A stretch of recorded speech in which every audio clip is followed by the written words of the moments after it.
All right, guys, thank you for joining us today. This is Lauren Lando from Elite Sports Services. Today it's an honor and a privilege to bring a gentleman who I met about 5-6 years ago, Mark Roozen. Mark has done it all in the industry, everything from the private sector to the professional side to consulting for the tactical population. It's a huge pleasure to have you on here, and so I'm excited to hear a little bit of your story. Mark, why don't you kind of walk us down the line a little bit? What actually got you interested in strength and conditioning, maybe as an athlete growing up?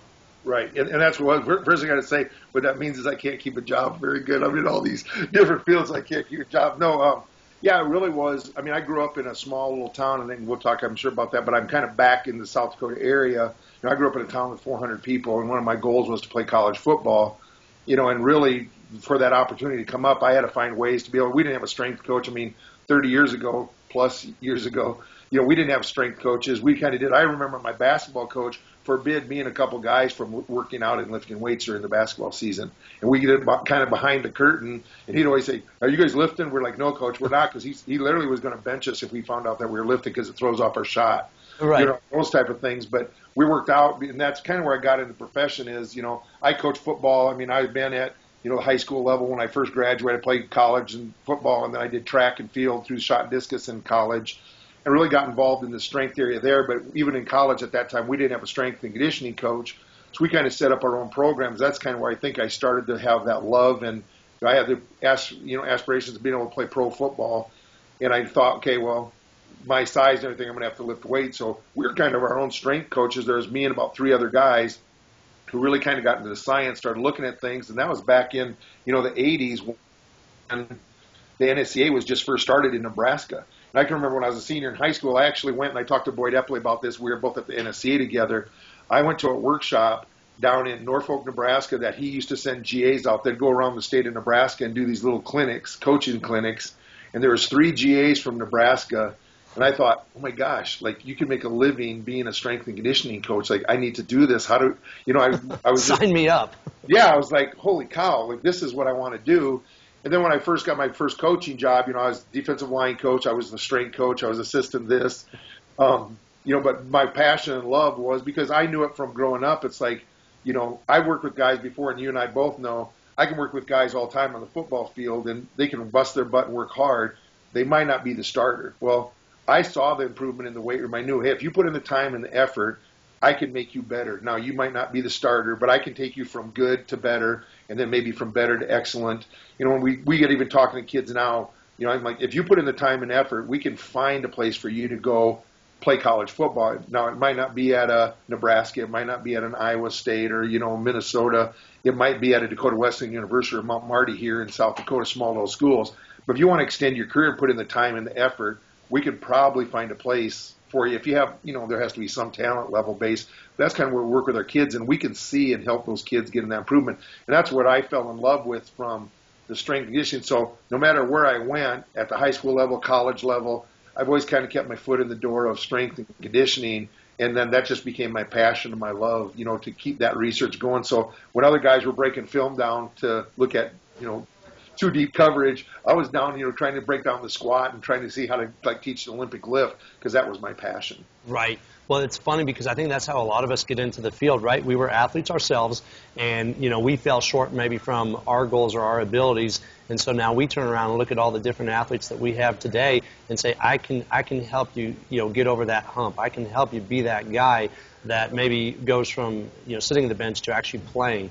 And right. So it's always a unique thread, I find, with people in our field that we're athletes themselves and just, have that passion of wanting to help because, we probably all wish we had a performance-type coach or a strength and conditioning coach back when we were playing. So that's cool. Yeah, and definitely that's why I kept, looking. And that's even coming back here and kind of maybe jumping ahead, but, coming back to South Dakota, one of my challenges is teaching folks in the area what performance, because I'll have parents and kids say, well, my kids do practice, they go to the gym and shoot baskets every day for an hour, but then like when I first came back, one of my best friends, his daughter's a pretty good basketball player. She's in the 8th grade, and she can shoot the lights out of the bucket. Well, he's like, well, and she's on select teams and travels across the country. when they go to tournaments in Chicago, or they might go to, down to Kansas City, it's like, well, her game was just off a little bit. And I'm like, well, the reason their game's off a little bit is because those girls are a step quicker. They can jump a little higher. They're a little stronger.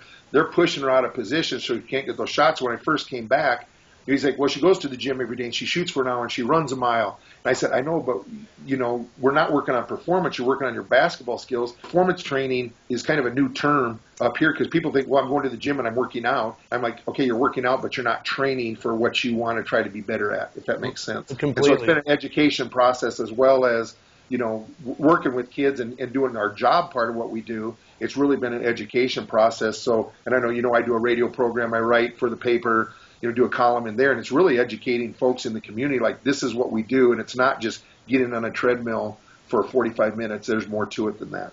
Well, I think it's one of those things that we run into as well is the athletes will look at something online, and I always believe that just because you think you're doing all the right things doesn't mean you're doing any of them right. And right. So, it's one of those things where they could be implementing all the different and the correct ideas, but ultimately how it's dosed, how it's sequenced in, they could really be hurting themselves as opposed to helping themselves. Yeah, and that's what we see too, and that's kind of the progression. One of the things from the different places I've come to try to bring some of that knowledge base, hopefully, to this area, and it's been really good with the parents and getting out in the community.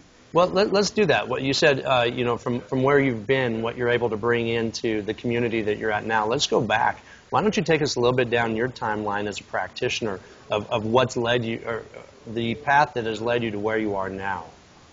I first started out, like, my first job was literally as a football coach. I graduated and went to Northern State University in Aberdeen, South Dakota, and my football coach was at the high school there. Well, he gave me my first coaching job, and I was a strength coach and, like I say, defensive line coach. And I did that for a year. Then I had an opportunity to go to a small university here in South Dakota, Dakota Wesleyan University, and kind of one of those things where I was everything from, and I was always the head strength coach, but I was defensive line coach. I was defensive coordinator. One year I was head women's basketball coach for a year because some things came up, and I can remember the football coach, athletic director, brought me in and said, hey, you played basketball in high school, didn't you? And I was like, well, yeah. You were all conference in basketball. I'm like, yeah. And they're like, well, congratulations, you're the new women's basketball coach. In college, I'm like, well, no, I'm not. And then I was a men's assistant basketball coach, so being at that small university. And then from there, I actually moved down to Texas. I had some buddies I played football with, and they got me down to Texas, and was coaching down there for a few years. And I decided to go back and get my master's at Tarleton State University, and so a long process. And then from there, I actually went to University of North Texas as a strength and conditioning coach. Oh, right. So I was there for a few years, and then I got married, and it was one of those things where I'm like, God, which path do I had? Because I had an opportunity to go to a hospital-owned fitness and wellness center, and so that opportunity came. I'm like, man, do I want to still keep pursuing, the strength and conditioning at the college level? When you first get in, especially back in those days, weren't making a lot of money. It's a grind. I thought, okay, well, I got a family to support, so I literally took the job at the hospital wellness center. I was assistant manager there, and within a year, I took over as director there, and I was actually there for 8 years. So I ran we did everything from performance training to the fitness stuff to we did cardiac rehab, outpatient, pulmonary. We did the whole thing there, from fitness on up to performance training. And then they had a switch over in some administration. It was actually a community-owned hospital. They sold it to a conglomerate kind of hospital who really fitness wasn't their basis. So I have my own training facility in the same town for 6 years. So I ran my own place and did fitness and training, and kind of started pushing myself more towards the fitness. I always kind of, I'd even have other trainers, but they would be the ones who would kind of take, Mrs. Johnson, who came in to do more fitness-based stuff, and because my love was always still performance. So I might take somebody who's 50 years old but say, hey, I want to run my first 10K. I want to run a marathon. I want to do a try. Those are the people I kind of always had a passion to work for. And not saying I didn't ever have some of those folks, the 60-year-old two ladies that would come in and say, hey, we just want to, be able to walk without a crutches and a cane or whatever. So I did that for 6 years, and I always tell people I kind of know what it takes for me to burn out. And that takes me about 6 years because it was 24/7, and it was just really a grind for me. So I backed off, and I actually went and started doing performance camps, like sports camps, for 2 years. Kind of just broke away and would do that during the summer, and went out. We did 25 camps a year, and did it with some pro football players, and did that for a couple of years. Then I had an opportunity from there to actually go to the NSCA in Colorado Springs as the certification director, and that's where you and I had a chance to meet in the same area. I did that for a couple of years, and then from there I had the opportunity to move to Cleveland. What took me to Cleveland was working for Stack Magazine as a content editor. I was there for about a month, and then I had an opportunity with Coach Jay, Kent Johnston, to go with the Cleveland Browns for a couple of years. I was on the staff with the Cleveland Browns. And in that industry, it's NFL not for long. I know we've all heard that, and that was true there. So in between, I came back to South Dakota just literally to visit, and a bunch of high school buddies and college buddies, we all went out.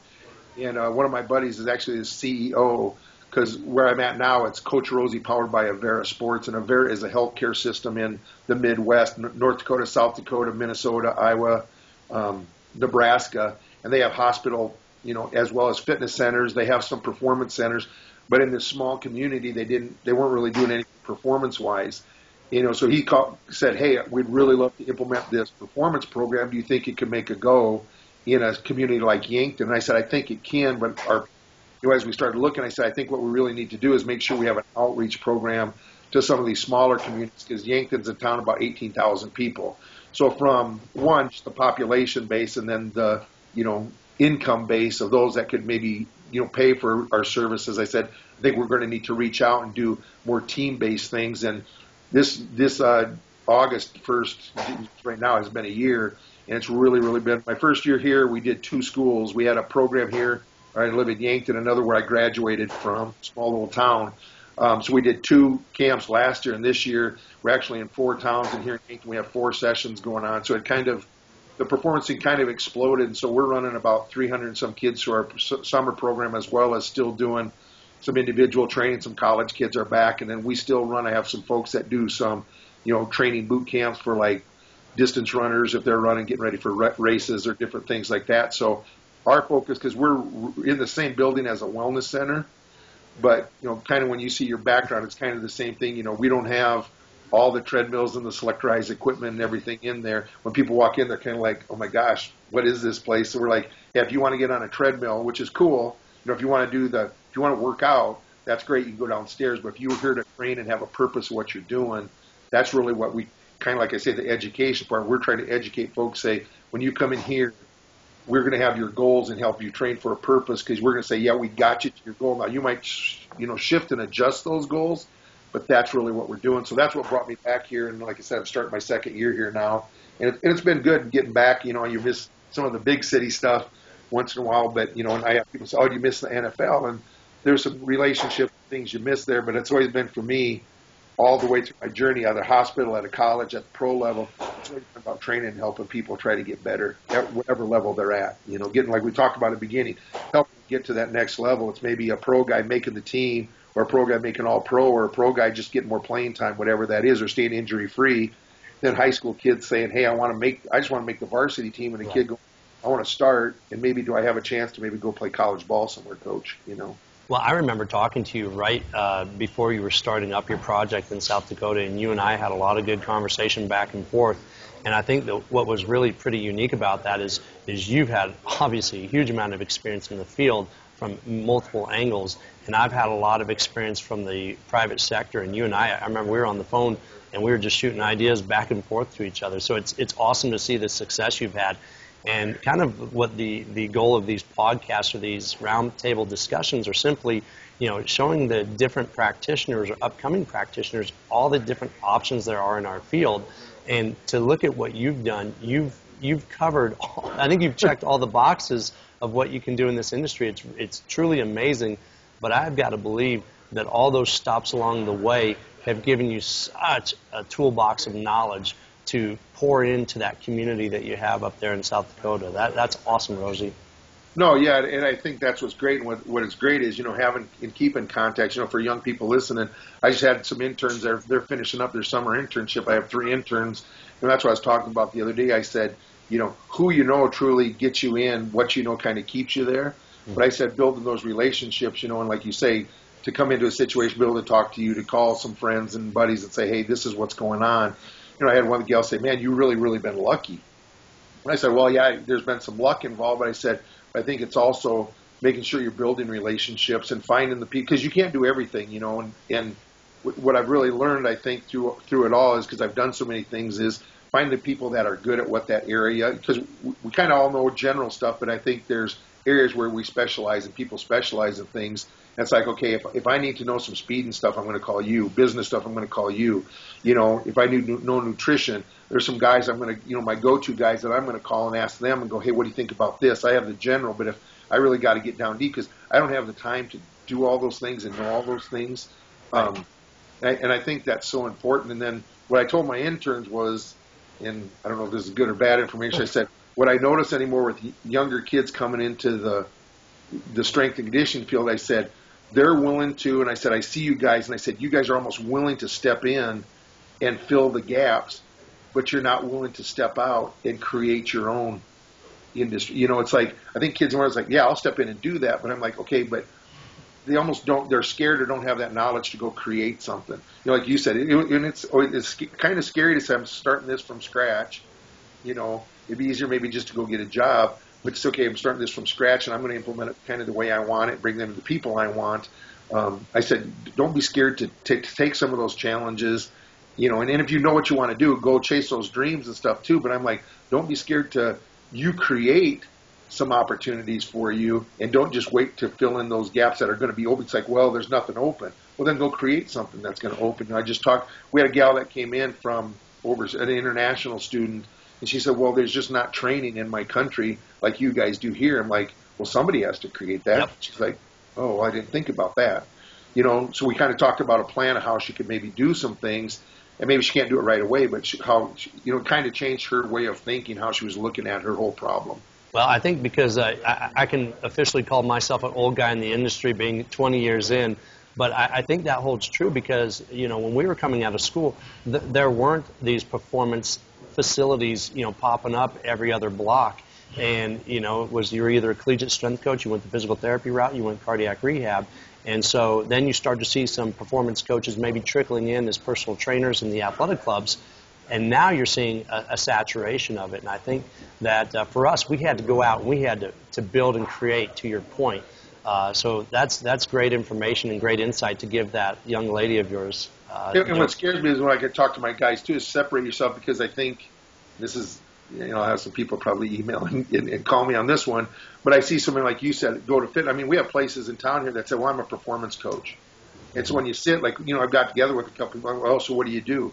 Well, they're doing the exact same thing like we talked about with Mary and Joe, who are 50 years old, as the 18-year-old, as the 20-year-old who's, they're doing fitness training, and I'm not knocking that, that if that's one, but I'm like, okay, but are you doing some of these other components? And they're really not, but they're saying, well, I'm a performance coach, so now they have the title, but they don't have any support and backing. They're just, because they think, okay, well, that's how I can make money now.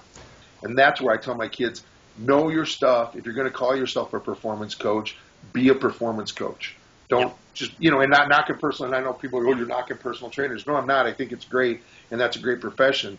And I have great friends that are personal trainers, but then that's your niche. So go do those things and know that. But if you're going to be a performance coach and work with athletes, then make that your niche and understand what you're doing and what the difference is between the two. No, great point for sure. Now, you brought up something a little bit earlier about, specialties or specialization, and you said, for, nutrition, I'm going to reach out to this person, for speed to that person. So talk to me a little bit about what people reach out to you for. I know that from a tactical side, you're used as a consultant quite a bit. Can you speak a little bit about that role and also the role that you and I were talking about with some of the ergonomic setup and preparation and training that you're doing? Yeah, like I said, I guess my mind always wanders. So besides doing what I'm doing here with the Coach Rosie Performance, I'm also involved with John Hoffman. We have a 911 Tactical Performance and do some consulting out there. And really, it's a change. I mean, that's one industry that, 5 years ago, that wasn't even a term, or tactical athlete. And anymore, we always talk about terms, like things that kind of are buzzwords that kind of just stick. Yeah. It's like tactical athlete. I'm like, I'm not sure what a tactical athlete is anymore. It's like, I'm a tactical strength coach. I'm like, okay, you work with a firefighter doesn't mean you're a tactical strength. You work with one firefighter doesn't make you a tactical strength coach. Right. What we've been doing as consultants is going in, and the last few years is really going into different organizations. Say, okay, the old way of the way you've been training, of pack and load on guys that have them go run 15 miles and then go push-ups, and they're doing 500 push-ups a day and going, the guys that are coming in are, as we see it, are very deconditioned. And they're saying, hey, guys are blowing their backs out. Their shoulders are blowing out. Well, we don't know what's going on. Well, you're having them do 500 push-ups a day for disciplinary action. Then you take them in and their PTs running 10 miles and doing 500 push-ups. I'm not sure why their shoulders are blowing out. Their backs are blowing out with 70 pounds of gear on their back and going for a 10-mile run. And they can't handle the volume of work that they're asking them to do. So a lot of, from a consulting standpoint, we're trying to go in and change the conception. Like we work with officers. I actually just last week got back from doing a course in California with John. We talked to police officers, and it's like, okay, we're going to have our guys, just like the old football thing. It's like, we're going to have them go run 10 miles. I'm like, when as an officer, and they're older officers, I said, when as an officer has anybody here ran a mile? Right. On the job? Well, nobody raised it. I'm like, how many have run 5 blocks? And we kind of joke, say, you run 2 blocks and then shoot somebody. I mean, and we jokingly say that. We're saying, you're going to chase guys. And I said, as they get older, and they literally say, yeah, I'm going to chase a guy for a little bit. Then I'm getting on the radio and going, hey, a guy just jumped a fence. I ain't jumping a fence. Right. I don't know what's on the other side of the fence. 2, I'm in 60 pounds of gear. I'm 50 years old, 40 years old. I'm going to be jumping fences. I'm calling my backup. They're going to come around because I'm not going to take this guy by myself. It's those things like, okay, so why don't you add any speed and agility? Why don't you add any power to be able to get over? So one of the things we did with Post, which is kind of California's organization, like they're actually changed their testing procedures. Like guys have to get in, jump a 6-foot fence. They have to do a dummy drag. They have to run an agility course. They still do the 1.5-mile run. But now actually this next year we're coming out again because they're talking about maybe changing up some of the parameters and testing they're doing again to make it more job related. So we're trying to get the guys to say, okay, you're changing up your testing. Now are you changing up your training program to match it because you're still having your guys in gear running 10 miles and doing push-ups, but they can't get over a 6-foot wall because now you're dealing with power. They can't get through the agility run in the time they need to because you don't do any change of direction stuff. And it just kind of opens their eyes. They're like, oh my gosh. And all these injuries they're doing, and getting, they're all of a sudden seeing it going, wow, if I change up the way I'm training, I can take the maybe deconditioned guy and get them to where, because their goal is they're not trying to, kick guys out. They're having a shortage. They're trying to keep guys in. It's like, well, here's a better system to maybe keep some of these guys that really want to, but just don't have the physical capabilities because they're not getting the, super athlete that wants to become a police officer or a firefighter. They get some of those guys. So that's one of them, and then I know I'm babbling here, but the other No, you're fine. I started a business with another buddy of mine who actually works for the hospital here. He's a sonographer. One of the things he came to me a couple of years ago, he was actually a police officer and then quit his job, went back to school, has a family and kids, went back to school to become a sonographer. He does, sonography of the heart, so he does, looks at hearts as his profession. Well, 9 out of 10 sonographers scan in pain. Well, he came to me and said, literally one day called me and said, Rosie, and this is when I was still with the Browns, he called me and said, Rosie, I can't even, in the shower, I can't wash my hair. My shoulders hurt so bad. I don't know what I'm going to do. I'm going to have to quit and go, and in Yankton, South Dakota, if you're not a sonographer, he's like, I'm going to have to go drive truck. I'm going to have to go farm. I'm going to have to do something besides what I'm doing. What do I do? Well, we get talking, and I'm like, and he played football, college football, and I'm like, what are you doing? Well, he was trained like a college football player, and his shoulders were killing him, so we changed up his program. Well, 12 weeks later, he's like, I literally have no more shoulder pain. Well, he related that story with some of his colleagues. They're like, how's your shoulder? He goes, dude, I have no pain whatsoever. And what happened was one of the organizations contacted said, hey, would you be willing to do a webinar? And this was 3 years ago, and it kind of just took off that, people from Finland were saying, hey, can you send me a workout program? People from, different places. Now you're the expert on this. Yeah, and I'm like, well, I'm like, hold on. I talked to him. I said, dude, I can't keep writing programs for all these people. So we put together a book with some exercise in it. We put together a DVD, and it was just a whole other area that opened up for us, another niche. So we just had an article published, three-section article in Australia. We were up in Canada. We were just in Orlando at a conference there, and tying in exercise with ergonomics. And the ergonomics folks are like, well, you should be in great position. You need to do this and this. And the example is we give people. It's like one of the things they say is in ergonomics is you should never reach over a patient when you're doing a scan because it puts your arm in a bad position. Well, at the conference, there's 100 people there. I'm like, how many have ever reached over a patient? Well, every single one of them put their hand up and said, how many do it on a daily basis? They all put their hands up. They're saying, and not knocking, but they're like, when you have a 500-pound patient and, you're supposed to adjust your computer and you're supposed to do all the things, they're like, we have 20 minutes to get this done, and it's going to take us. So, of course, you're just going to reach over. Well, when there are those bad positions, we just go in and say, hey, if you do these exercises, these stretches, it'll help you feel better. And they're like, oh, my gosh, this is amazing. So a couple different business avenues that came up within the last 3 to 5 years, but it funnels back right into what you're doing. We talk about performance. So whether it's performance from, the scanners. I have a friend who owns, some hair salons. He's contacted me because, hey, my cutters are in this position all day. They're only cutting 10 heads instead of 15 heads. I'm losing money. They're losing money. What do we need to do? So there's an avenue. It's like, okay, it's like, okay, well, I'm going to create something for this niche market. So now we're helping hairdressers, and I'm not much, don't look like much of a hairdresser, but now I'm doing some things to help hairdressers. So when you look at some of those opportunities, it's like, well, I'm going to train. I want to be a trainer at a gym. Okay, well, I'm going to be a trainer, and I'm going to help train, hairdressers and sonographers and police and maybe fire and consult to do those things, and then still work with my athletes. But that all funnels back into just what we do. It's performance. Yeah, at the end of the day, you're trying to make that person more resilient at their occupation. Bottom line. Yeah.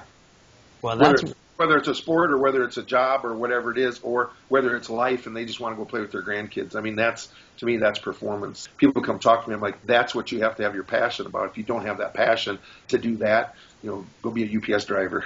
Well, that's just go do it. Something else. I mean, passion is what really drives us in this industry, and the want to help people, regardless of what their occupation is. I mean, it's got to come from the heart for sure, and that's one thing I know about you with all the times you and I have sat down and talked. When you talk, it's 100% passion, and you love your craft. It's very, very obvious. So let's do this. Let's give a little advice out there. How's that sound? All right. Okay. That'll be good. Okay, this should be good. So advice that you wish you had that you could maybe hand off to your current interns, or maybe something that you've given them, aside from what we've talked about already, current interns or maybe some young practitioners who are watching this. Yeah, my thing is get around some great people. Make sure the people you surround yourself with are great people and knowledgeable people, and that you can grow from. Because there's so much information out there, like you talked about. I just read a thing where, and I'm not a big computer guy, but it's like from start to 2003 or whatever, there was like 5 billion bytes or whatever you want to call those things that came out, and then like they say now every 2 days. Well, they say like in the next year, every like 2 minutes, you're going to have that much volume, which took up all the way to 2003. Then from 2003 to like 2014, this time, well, now there's so much information out there, and most of it that I see is, I can put on the internet and say, hey, the sky's red. That doesn't make it true. So I'm like, find some people that you really know, believe, and can hang your hat on, and get around some great people that can help build your knowledge base, and then just get around and get to know people. Go to conferences and keep your education. And some of my interests say, God, I can't believe you still are reading and still doing this and doing that. And I'm like, still in contact with buddies. I'm like, but things change so much, and there is so much to me. There's so much BS out there. Yeah. You know what I mean? That you have to kind of funnel through the BS. And so when I talk to you, when I talk to some other buddies, I'm like, well, what do you think about this? And you go, hey, I think it's BS. I respect and love what you've done. I'm going to listen to you, not saying I'm going to say, well, Lauren said this and run and do it. But if I got you and 5 other buddies going, hey, I'm not sure about this. This kind of to me looks like BS. And I'm like, hey, it looks pretty good to me. I'm going to take another look at it, because I'm like, some guys I really admire and respect from a professional standpoint. I really better take another look at this before I'm jumping into the pool. But if you guys say, yeah, this is great, and I need to maybe change my way of thinking, like I just tell people, don't always, like I said, the worst thing you can do is, I said, when I've already gotten into trouble was when I know for sure something's right and it's wrong. Right. It's like, I'll bet my life. And it's like, oh, wait a second, it's wrong on that. And that's what gets you in trouble. So, it's like, talk to the people, because there's guys that I believe and trust. You're one of them. That guys, if there's something, I'm going to make a phone call and check into it. But that's taking a while to build up. And I was like, build up your network of the people you believe in, trust in, and then get out to. And the thing you got to do then is to get out to know people, and it's going to help you professionally. It's going to help you personally. I mean, we've heard that before. You are like the top 5 people you hang around. I mean, so who are the people you're hanging around? You're listening to Joe down at the gym who, really doesn't have any background, but it's like, well, Joe told me this. It's like, well, who's Joe and where did he come from and who's married? Joe usually has a really good bench press, though. Yeah, right? And that's why I tell my intro, I'm like, so you got to broaden that out and then pick your people who, and I said, and whatever your philosophy might be, you might be a hit guy, you might be whatever that philosophy, find that. And if that's what you believe in, know why you believe in that, and then stick to your guns. Don't be like the wind and just shift back and forth, because there's too much crap out there that you're going to be shifting and going back and forth that you're never going to hang your hat on anything. Yeah, it's funny. I talk about that all the time. Being a young practitioner these days, it would be kind of tough because there's so many influences that maybe aren't pure into what we would consider sports performance and strength and conditioning. Yeah. It's usually gadgetry or the flavor of the week type of thing, and it's really easy for a young practitioner to probably be absorbed by that. So, man, that's a great point. Yeah, and then I just tell them, look at, everybody comes up with a new system. Yeah. And I'm like, well, I have my system too, but what I've done was, the old thing, and I say it when I give a talk, I'm like, first time I'll give you credit for it, second time I'll tell me somebody said it, third time it's mine, because now it's my system. And then so I just say to the guys, I'm like, develop your own system, and you might pull from 5 different guys, but I'm like, everybody comes up like, well, this is, the ABC system of doing it. This is the Johnson system of how we train. And it's like, cool, but then develop your own system that you can incorporate and then know why you're incorporating it. Don't do it just because Lauren Landau's doing it. You might take something that you're doing and go, wow, that really works great for me and my I mean, like you were just talking before we came on, you're training your group of MMA guys, you're training some pro guys. I can take pieces of that, but if I'm trying to take your program that you're training the pro guys and I'm putting it for my junior program, I'm in trouble. Right. It's like, well, I got this program from Lauren Landau. I'm like, but that was what he was doing with his MMA guys. Why are you doing that with your, 6th graders, your 10 to 12-year-olds who are just learning movement skills for life, and you're trying to have them do, that's why I try to tell them, too, look at your population and then understand. I mean, all those things that we're talking about, bring those all together to, wise up a little bit. Absolutely. All right, Coach Rosie, so let me ask you this. A couple books, resources that you can maybe tell some people about. Maybe one book that's field-related and maybe one book that's not. Wow. I know I got you on the spot here. Yeah. I'm actually just reading a book right now that's not field-related, but it's on leadership-related, because I just heard the lady and got a chance to meet her on the Edge, and she led the first ladies' expedition to climb Mount Everest. Awesome. And I got a chance to meet her, and that's a book I just started reading, and it's based on leadership principles and where she came from. And what's the title of that? On the Edge. On the Edge. Yeah. And, wow. Professional book. One I just got, and I haven't really even got into it, and I'll give a plug to it, is Jay Dawes and John Sissek's book that they just came out with. And the title, you probably know it, just... I want to say it's the interval... interval.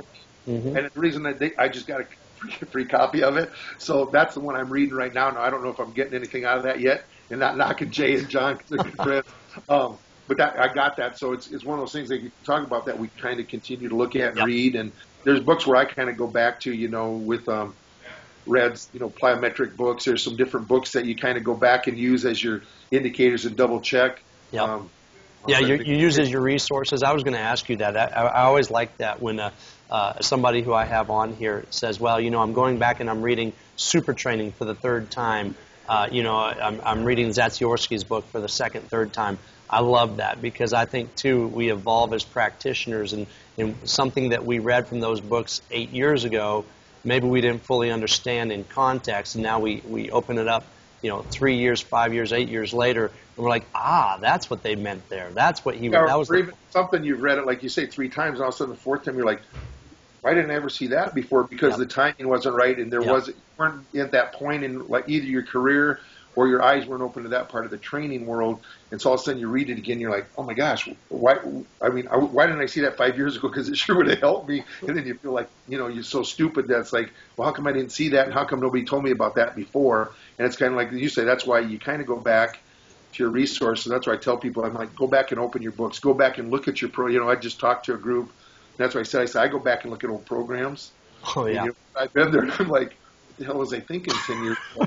Right. When I did this with the guys, I look back and I'm like, somebody should have fired me, back then, because the stuff you're doing, you're like, so where you're at and where you get to. I mean, literally, I go back in old programs, and I'm still an old write out too.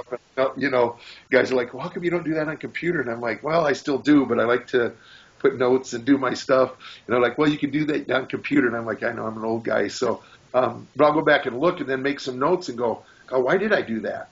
There was a reason at the time why I did it. Well, what changed, and why wouldn't I do that now? Or why am I still incorporating that today? Why is this still good? And these things are obsolete. And you're like, why was I doing that? But why am I still doing these type of things? So I kind of, like I said, I guess an old timer, I still go back and look at some of those things that I did in the previous, in the past, but I kind of still look at programs now. Like, we'll evaluate our summer program's almost done.